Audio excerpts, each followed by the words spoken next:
Good afternoon, everybody. I almost said good evening because I'm just pre-programmed to say good evening. I'm not used to having WWE shows happen that start at noon and end at 3:30 in the afternoon. So a lot happening here. I'm Mike Tedesco, the editor-in-chief of Wrestleview.com. Excited to be here with you all because I have a very special guest with me. Someone all the way over from near Saudi Arabia who can give us a real feel of the land. Someone who has his finger on the pulse of what's going on over there. Hopefully not too hard on the pulse because it gets a little nutty over there in Saudi Arabia, but you know how it goes. This is the webmaster, the owner of Wrestleview.com, my boss, your friend, Paul Nemer. How you doing, Paul? My boss, your friend. That's pretty good. I'm good. It's good evening for me, actually. It's 11 p.m. here. That's right. Oh, that's nice then. So this show ended at 11, or actually it had to end at 10:30, right? Yep, 10:30. Oh, what a great I love when pay-per-views end at that time. They start usually like the trend was start at 7 o'clock and then go to like 11:15. It's like that's too long, even for like the B pay-per-views. Like 10:30, 3.5 hours. That's perfect. Exactly. But let's set the record straight. I'm not in Saudi Arabia. I know you're not. I'm in Beirut. I'm in Beirut. So, yeah. So let's get this rolling. It's close by, you know how it goes. All right, so it's Middle East, of course. So Middle East, Middle East. You got one there. They're all the same, after a while. So, it's kind of like saying, well, it's the United States, Texas, New York. It's the same thing, and they're close. No, they're not. No difference between New Jersey and Alaska, of course. Of course, yeah. You know how it goes. So we have the Super ShowDown to talk about. It was a show. I don't know if it was a showdown. Super, not so much, but there's a lot of news coming out of this. I'm going to run down the match card, and then we're just going to start talking about what we liked, what we didn't like, what we're scared of, what WrestleMania looks like. There's a lot coming out of this. So let me just go over the show real quick. Scroll down here and get to my results because so much stuff happens on these shows that it's like it all just blends together. I just kind of forget. So I actually have to look at my recap. And sometimes I look at my recap and I'm like, oh, that happened? I don't even remember that happening. That's amazing. So, the show kicks off with the prestigious. And if you didn't believe them, they'll just keep telling you. It's prestigious. The Two-Wake Mountain Trophy Gauntlet match. With the likes of R-Truth, Bobby Lashley, Andrade, who returns from suspension today. Today was the first day he was eligible to come back. And here he is, back from suspension. Eric Rowan and his animal, AJ Styles. And it was supposed to be Rey Mysterio. Well, it winds up the Undertaker wins the Two-Wake Trophy Gauntlet match, pins AJ Styles with one chokeslam. AJ Styles had not taken any damage prior to that. So if you were excited about a WrestleMania match, that's how they built it up. Wow. The Miz and John Morrison defeat the New Day to become the new SmackDown Tag Team Champions. Angel Garza defeated Humberto Carrillo with the same exact finish that they used on Raw, so you didn't miss much there. Seth Rollins and Murphy defeat the Street Profits to retain the Raw Tag Team Championship. Mansoor defeats Dolph Ziggler. Surprise. Yeah, really. Mansoor, who only appears on these shows, defeats Dolph Ziggler. So his undefeated streak in Saudi Arabia continues, and his no-show streak continues everywhere else. Brock Lesnar defeats Ricochet to retain the WWE Championship. Ricochet did not get a single offensive move in this match, and it was over in about a minute. Roman Reigns defeats King Corbin in a steel cage match.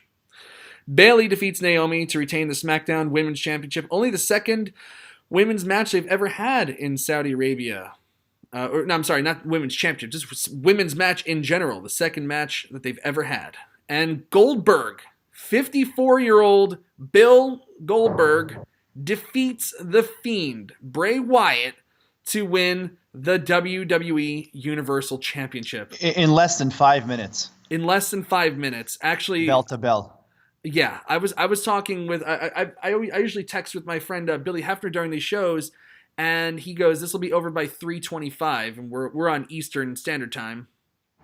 It was over at 3:22 or something like that, and he had sent that text at 3:19. And when Goldberg defeated Brock Lesnar for the championship last year, it was 3:26. Wow. Goldberg cannot go more than 3 minutes per match. He At shouldn't. 54. He shouldn't. He really shouldn't. I mean, you look what happened last time at Super Showdown when he faced The Undertaker in June. Granted, it was 100 degrees at ringside. They did the temperature. It was 100 degrees at ringside. Those guys were blown up just in general.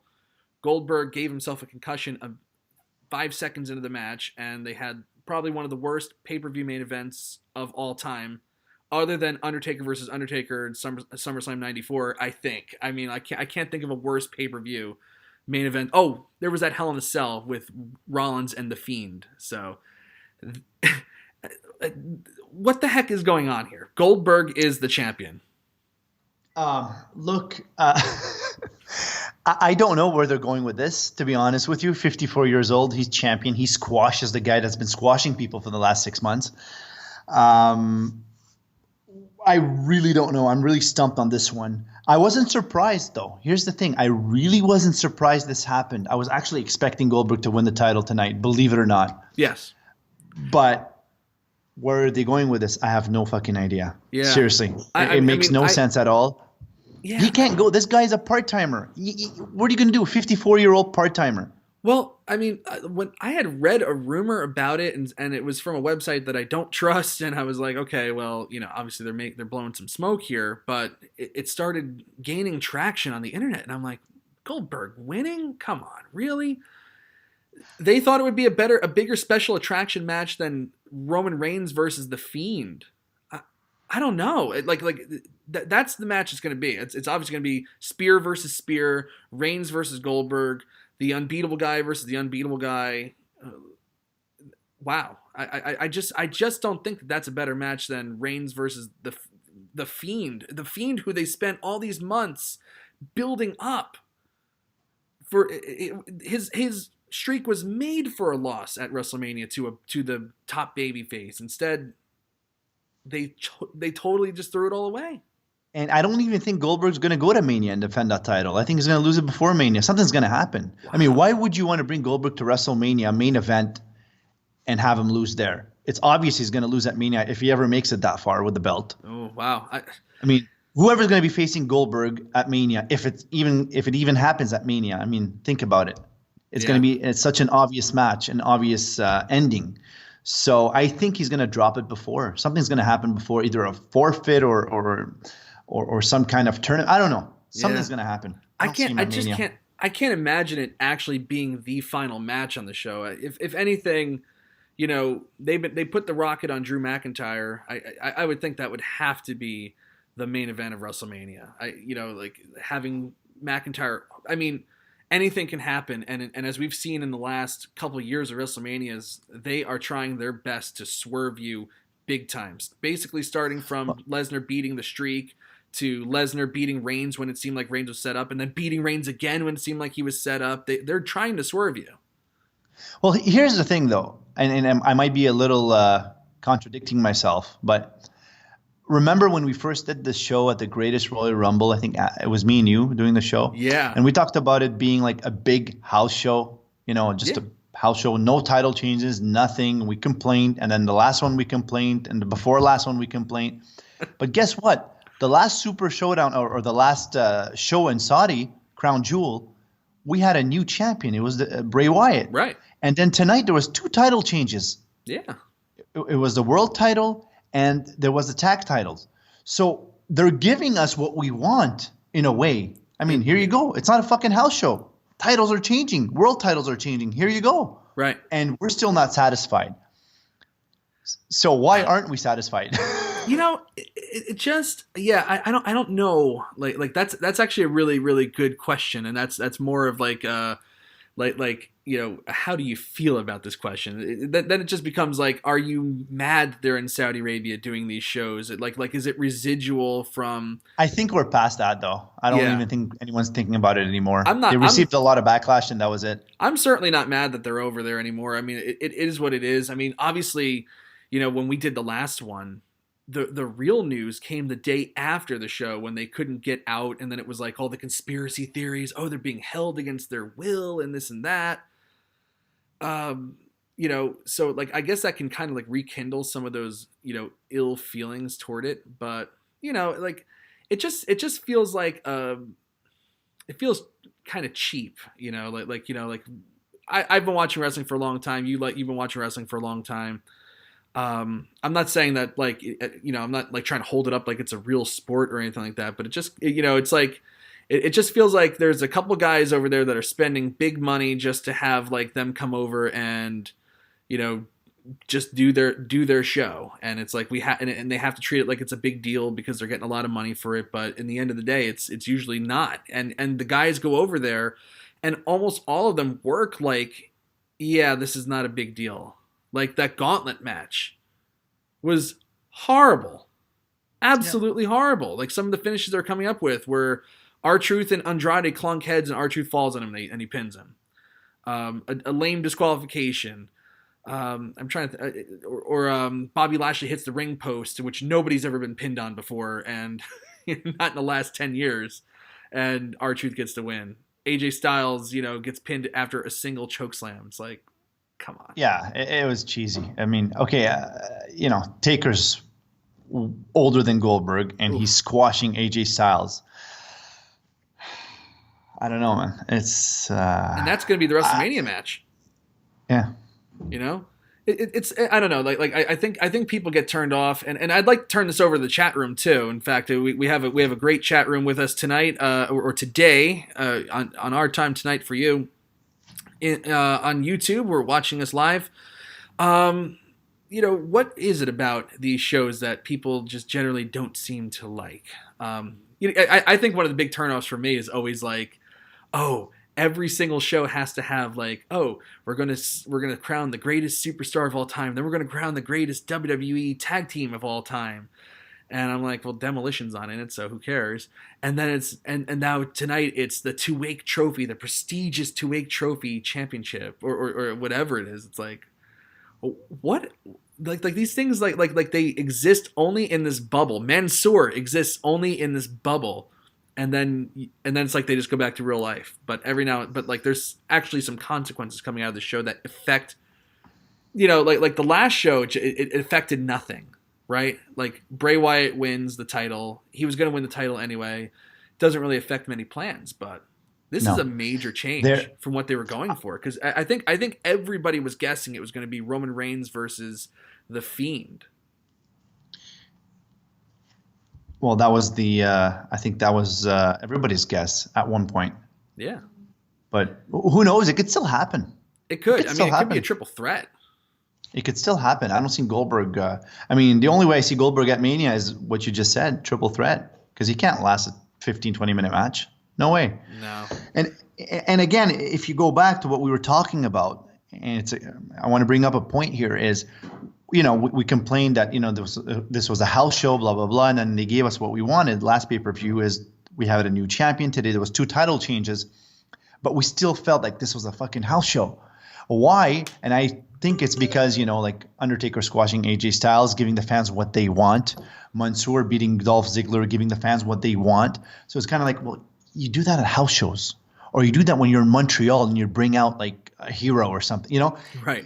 This is like a pay-per-view. This is not a Monday Night Raw or Smackdown. So they're kind of like, they're halfway there, but they're not all the way there. Like at, you know, the greatest Royal Rumble, I think they were 1 on 10. And then they kind of evolved a bit, 2, 3, 4. Today there are 5 on 10. And hopefully by the next 2 shows, I think there's 2 shows per year, right? Yeah. So by the end of next year, I think they should be up to like 8 or 9 on 10, hopefully, with the quality of the shows in Saudi. Because you hope so. They're going up. They're not really going down if you think about it. No, they have been getting better. And yeah. A good example of that was after this awful gauntlet match, they actually had probably one of the better matches that they've had since they started the Saudi deal in 2018 with the New Day and Miz and Morrison, because those guys went out there and they actually put on what would be a really good match on any pay-per-view.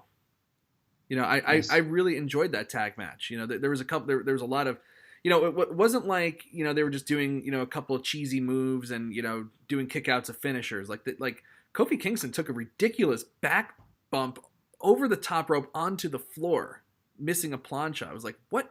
That alone is just crazy town. they had a couple of cool tag team moves that I hadn't seen either team do before. A lot of false finishes. I thought it was a really strong match. Even Mansoor and Dolph Ziggler, say what you will about Mansoor and that he got his job and he's only wrestling on the show because he came from Saudi Arabia and the prince apparently wants to see him, or whatever it is that people are claiming about this guy. The fact is he isn't used on television.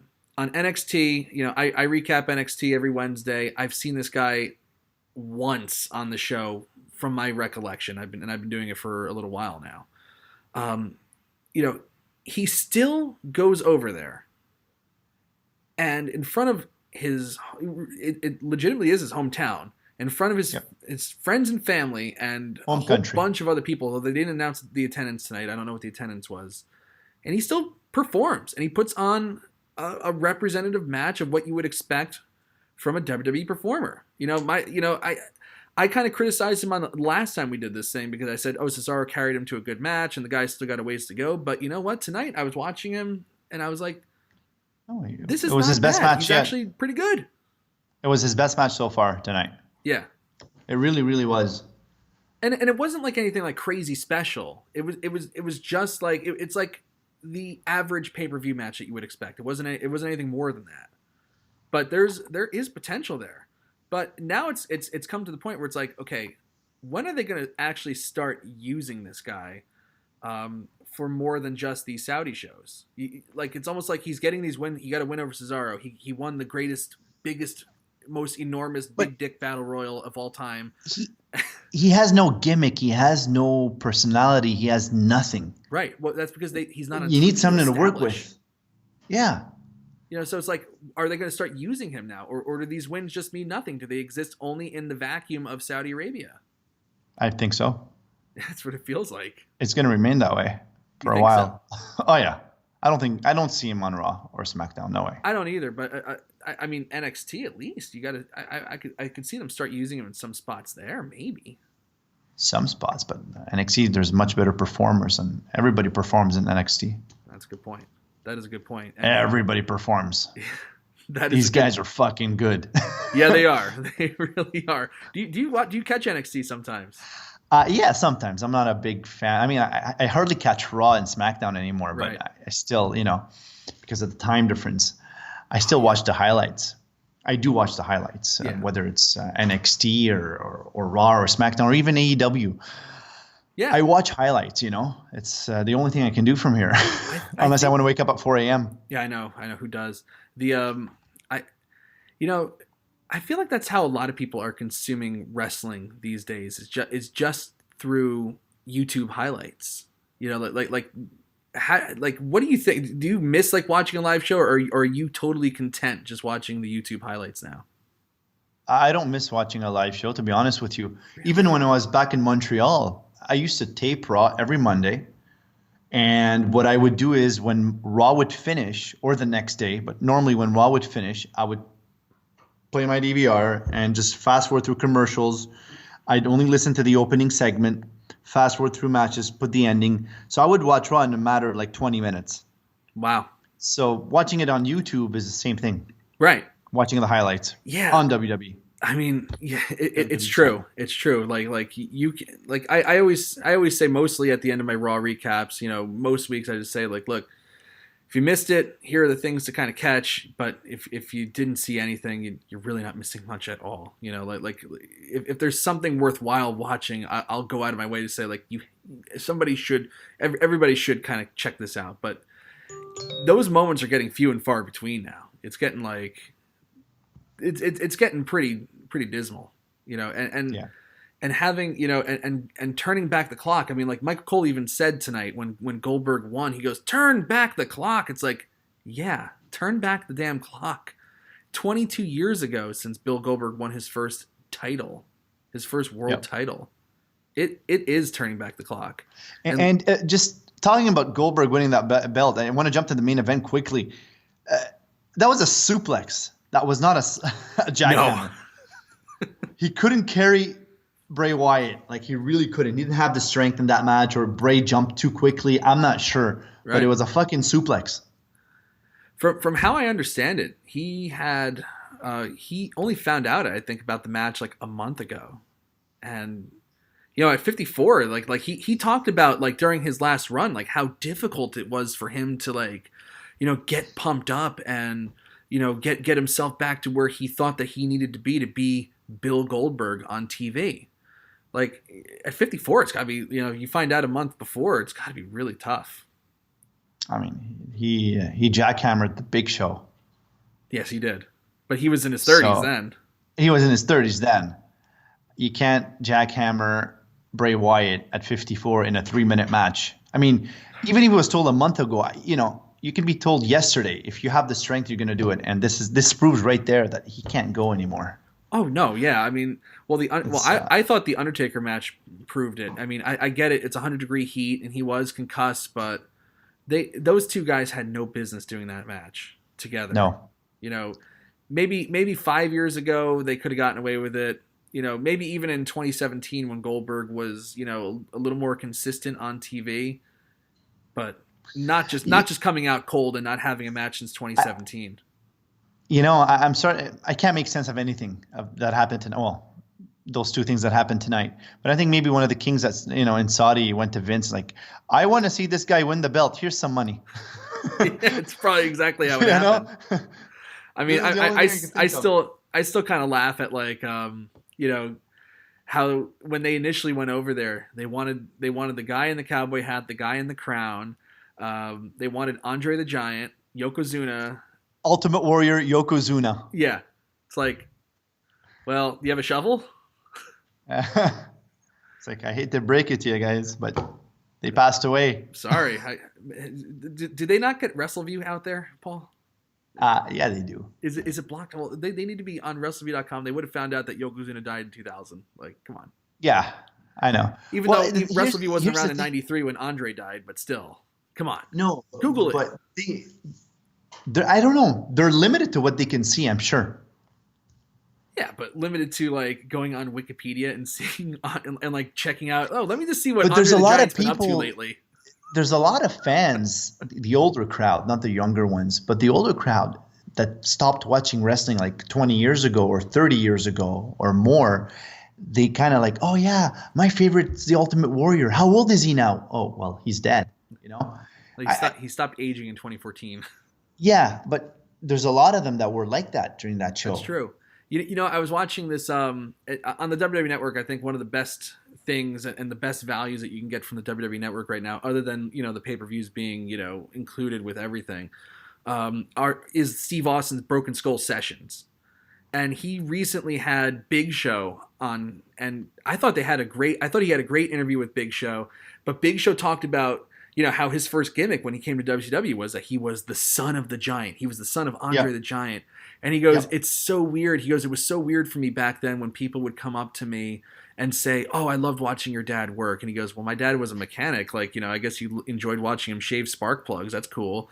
But, but he goes, even now, like, especially when we're in the South, people will still come up to me with tears in their eyes saying, I loved your father. And he's like, oh boy. Like, in some places it just, it's still real to them, damn it.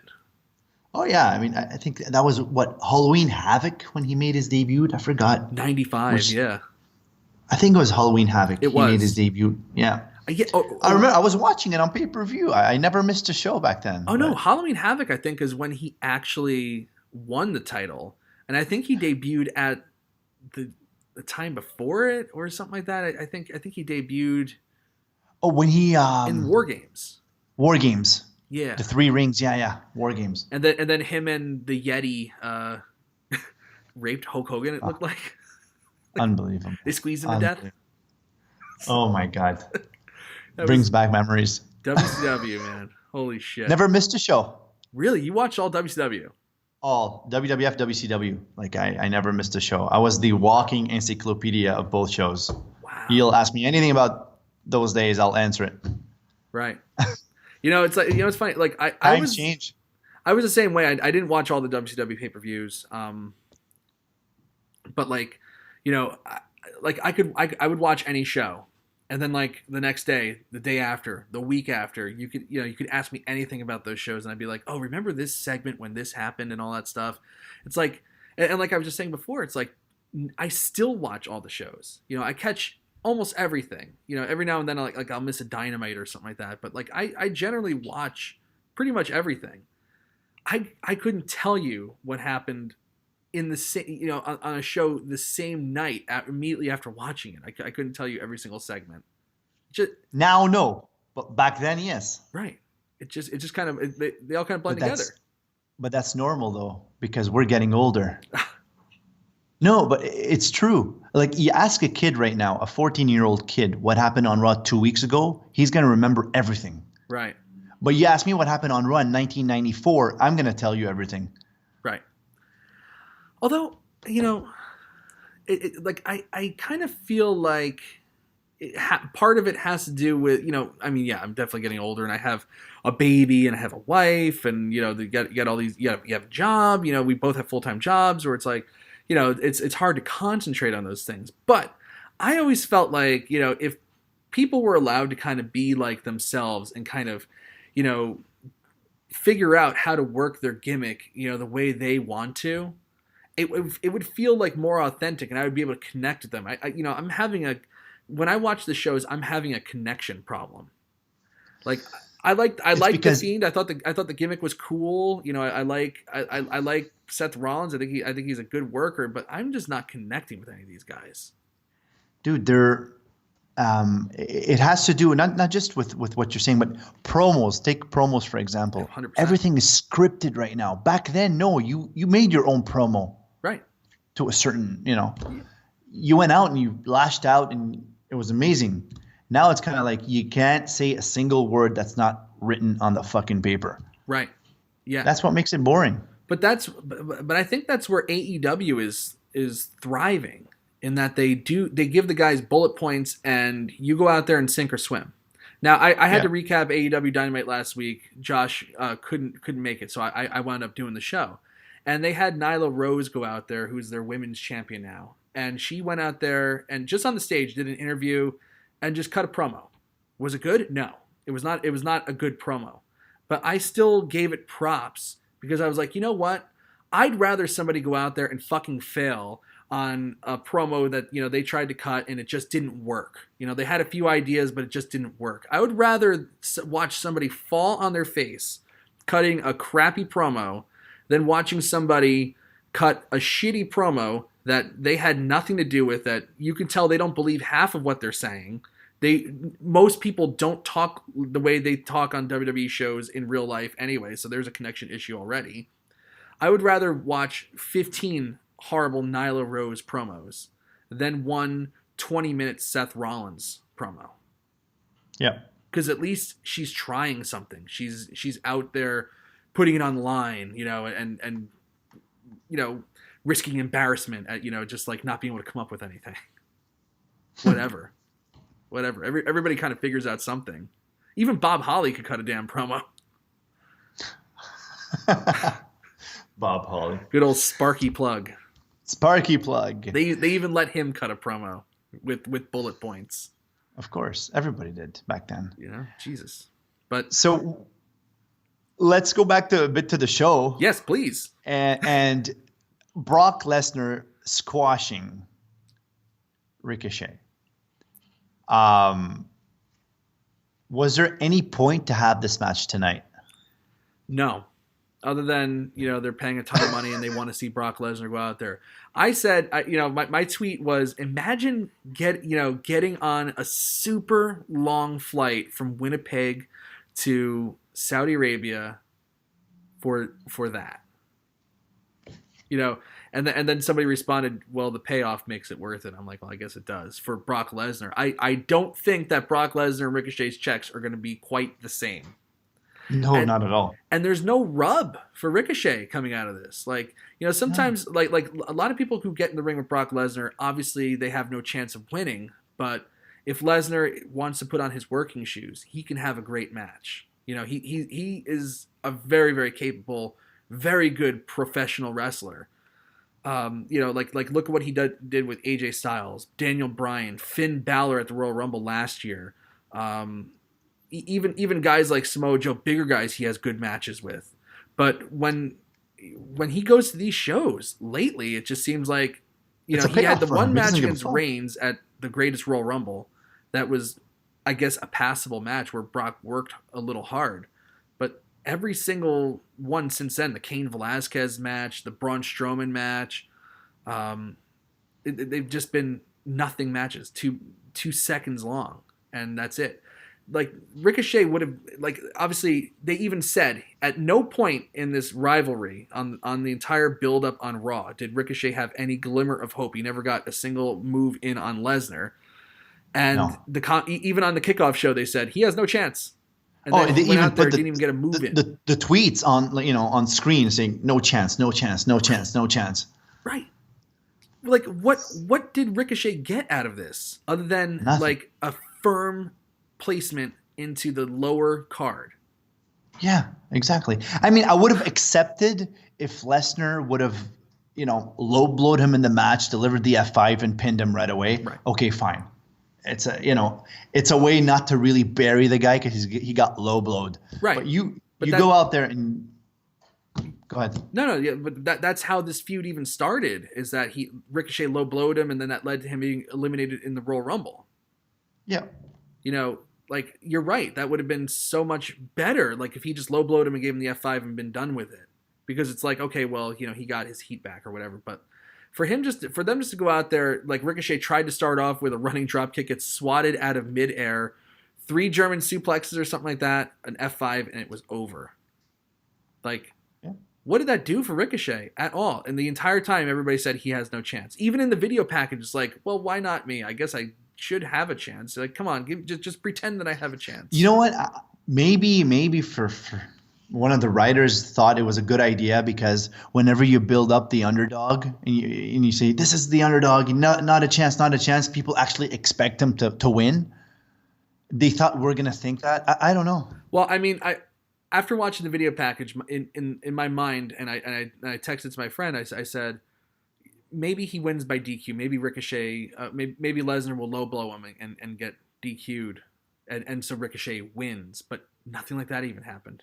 Nothing. It was a squad. It's like I get you want him to look strong going into WrestleMania, but damn, like he couldn't even take a drop kick. Nothing. Like, really. He's being punished for something. I guess. There was a nasty rumor about Ricochet having a video leaked out of him. Oh yeah. Yeah, I don't even want to say what it was, but it was apparently I didn't see it, but apparently people say it exists. There's a video of Ricochet doing something very odd. I'll leave it at that. I'll tell you after the show. Alone. Alone. Yes. Very much so. Very much alone. Let's see. Is there anything from this show, Paul, that you really enjoyed? How about that? Let's talk about what we actually really liked about this show. Enjoyed? Yes. I enjoyed the fact that there was 2 title changes. I enjoyed the fact that they tried to make it better. Okay. Than last time.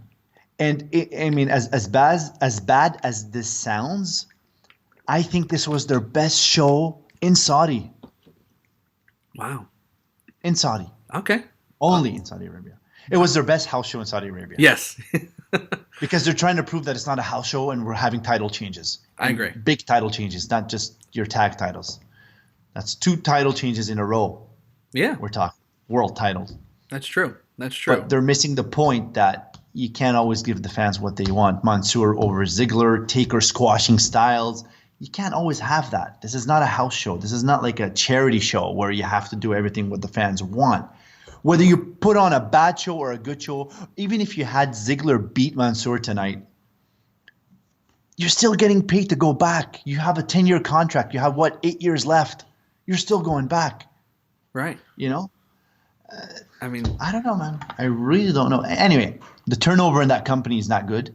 No. Look at the all the execs, the writers, all that stuff. Everything's just spinning and spinning.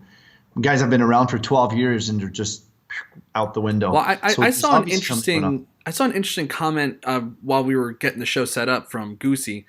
who said, and it's, I don't think it's this bad, but without the Saudi deal, financially, to the stock market, this company wouldn't be doing good because their metrics, all their metrics across the board, show that they are on a downturn. And if they were just surviving on their television rights deals, right? So like they're getting $1 billion from Fox, they're getting a couple $100 million from USA for their shows, and those are 5-year contracts. Those were signed when they still had a pretty sizable rating every week. As the ratings continue to go down, in 5 years when it's time to re-sign these deals, will that money still be there? Will they say like, well, you're a weaker product than when we first brought you on, and this is what we're going to give you now? The Saudi deal at least goes for 10 years, so they have 8 more on it. So like that will at least show the shareholders, hey, we brought in a couple $100 million here for doing these 2 shows every year. Like I think financially it really makes them solvent to the stock market almost. So it's like they have to give them what they want to keep, because really they had like their best fourth quarter, no? Oh yeah, it was, but they still dropped stock wise hugely, big league, as our president would say. After at the release, so you would think like they made the biggest profits that they've ever made, hundreds of millions of dollars, and they dropped money because the metrics showed that house show attendance was down, the network numbers are down. They're having like this at the end of the day.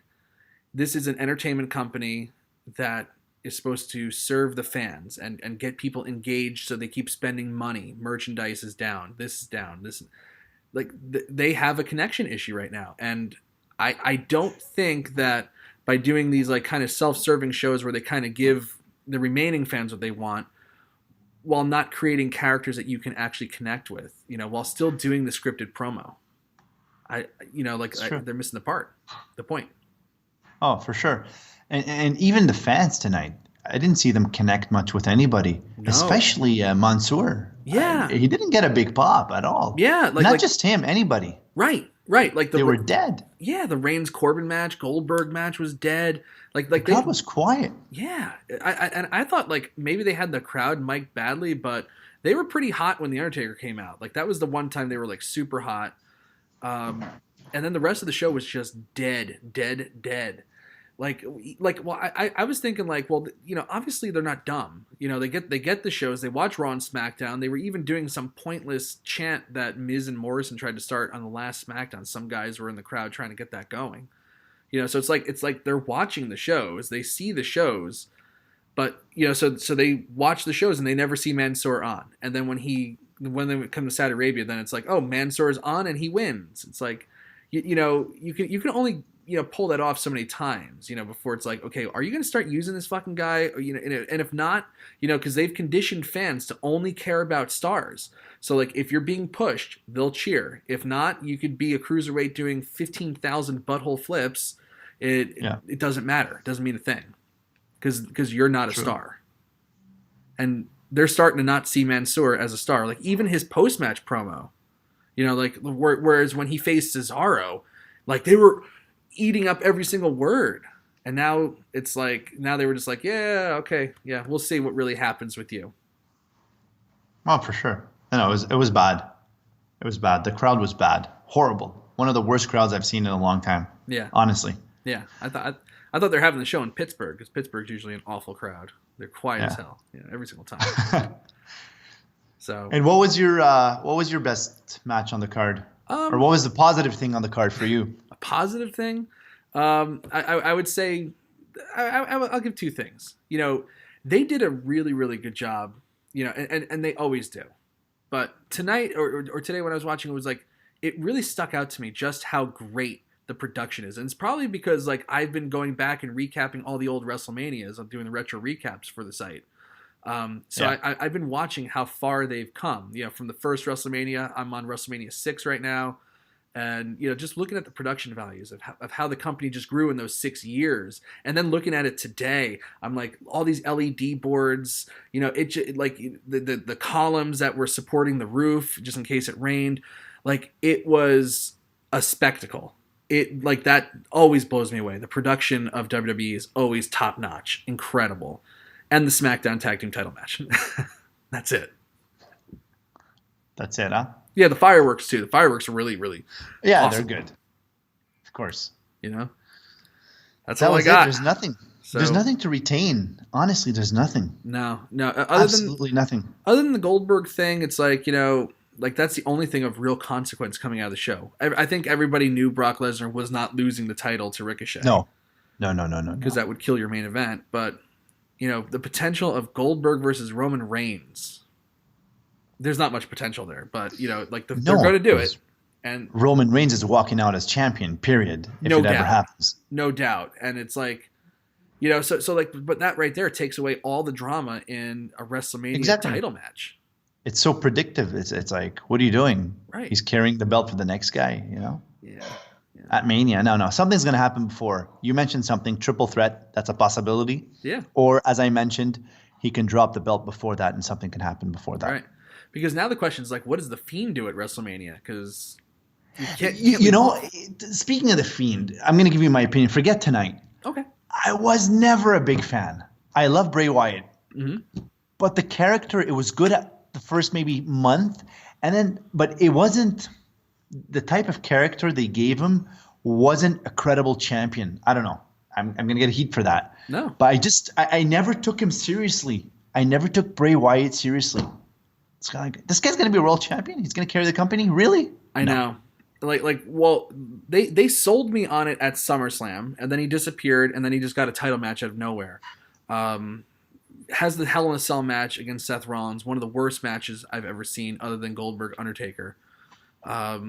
And he takes all this punishment, sledgehammer to the head, sledgehammer, with a chair over his face, and the match is thrown out, but he still gets up from that. And now it's like 4 spears and a jackhammer. Really? A suplex. A suplex. A suplex. Not a jackhammer. A suplex. Not a jackhammer. Suplex. I mean, like, even like, the last time they were in Saudi Arabia, look at all the punishment that he took from Seth Rollins in that Falls Count Anywhere match where he ultimately won the title. Yeah. Like, come on. Like, they really, it's like, I totally get it. It's a polarizing character, and some people are going to like it, some people aren't. I liked the build of it. I didn't like the execution of it. I'm glad they got rid of the stupid red light. That was a big thing. But, at least see it through to WrestleMania. All that build, all that merchandise that they sold, all the vignettes, all the time spent on these shows and people getting invested in it. Even if you don't like it, you want to see a better payoff than that. And therein lies the problem. Therein lies the connection issue right there.